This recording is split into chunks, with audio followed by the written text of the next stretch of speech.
we know what we should be investing in? Should it be because of some magical pixie fairy flying around and telling us, the voices in our head are telling us to do something? Or is it more than just such an easy answer? Today I'm going to answer the question about why certain cards spike and why you're potentially losing money on the game of Yu-Gi-Oh! So buckle up, sit down, enjoy, and I honestly hope that you guys enjoy this video. Buckaroo.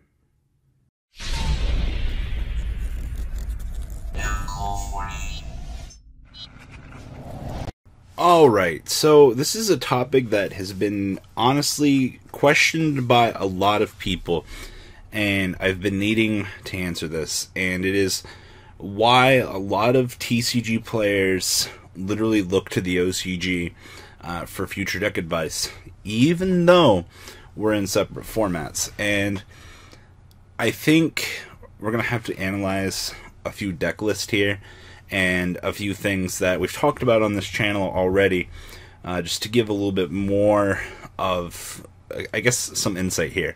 So first off, for a few clarifications here, you should definitely enable those notifications if you haven't already, and make sure you're subbed to the channel for more great discussions like this. So, testing different setup for this. There's no actual, yeah, we're fine. You guys trust me here.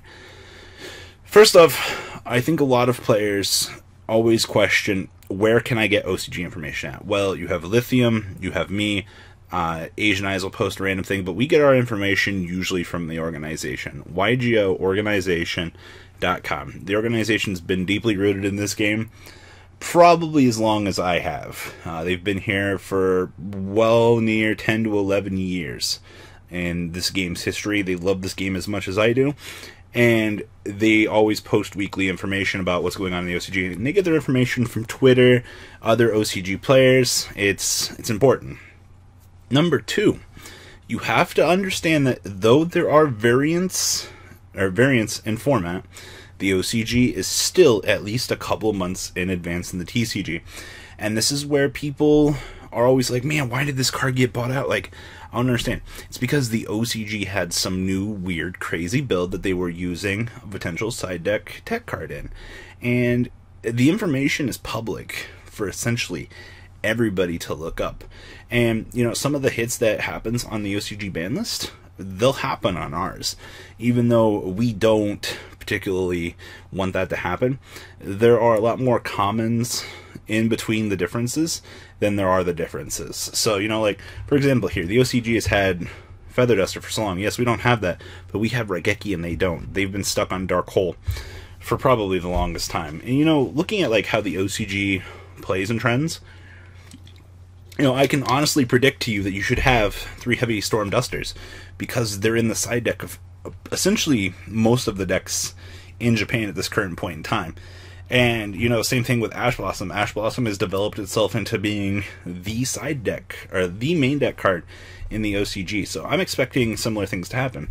Now, you know, the OCG had True Draco Zoo longer than we did. And I think our True Draco Zoo format has been a lot worse, because when Link format started in the OCG, they didn't have Trident. They didn't have the stuff. So we're experiencing it much worse. Yes, you can look at the OCG for some of their concepts, but you have to understand that TCG players will typically take a concept from the OCG and make it more broken. I want to say more inherently broken, but as players in the TCG, I'm not going to say our innovation level is higher, but we degenerate things a lot further than the OCG honestly does. So keep that in mind. You know, future card releases is something else that's very important as well. You know, you have, oh man, when What's It Called came out, Circuit Breaker, we were looking at Crawlers and Altergeist, and you know what those particular cards got us? Nothing. They did something for like a week, and that's it. You know, things like Decode Talker as well. We've seen Decode Talker shape up to be the new age utopia.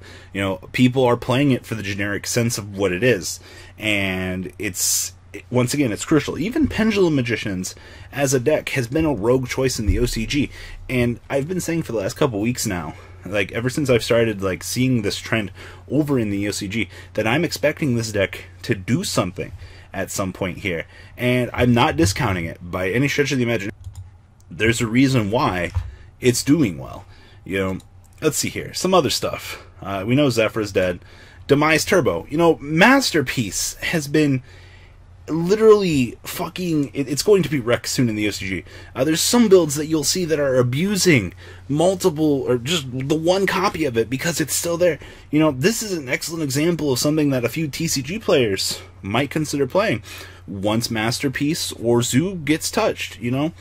It all depends. Like, this is literally the extent in which things might go in the TCG, depending. You know, Trickstars. You know, we knew that Trickstar Burn was going to be considered a deck because of the OCG. You know, we look to these things. Yes, there are the people out there that like to come up with their own concepts. That's fine and dandy.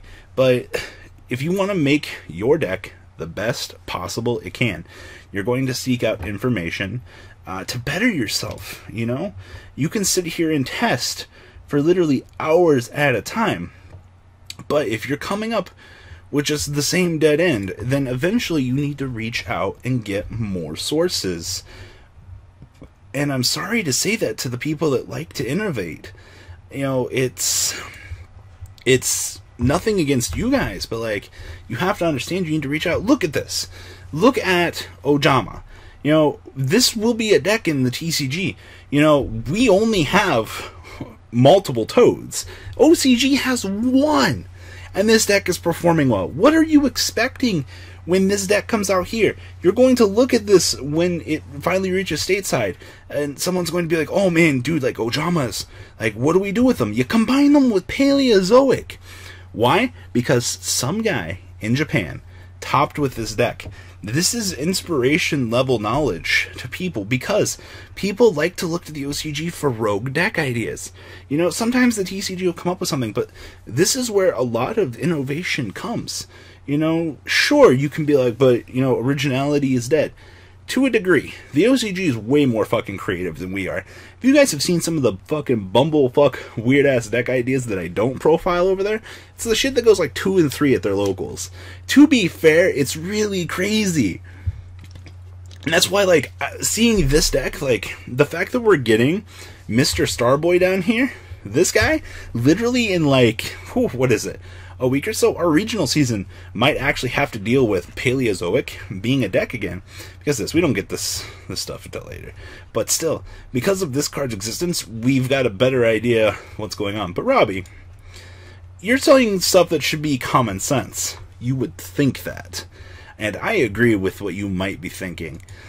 But once again, the OCG taught us that Spellbook of Knowledge was going to be a card that was being splashed because of Blue Boy, and I don't think people would ever want to consider that, like, this engine as a deck idea. The OCG demonstrated that the concept was consistent, and because people were starting to pick this up, people in the TCG knew that as soon as this came out, this would be the go-to card. People knew that this would be expensive.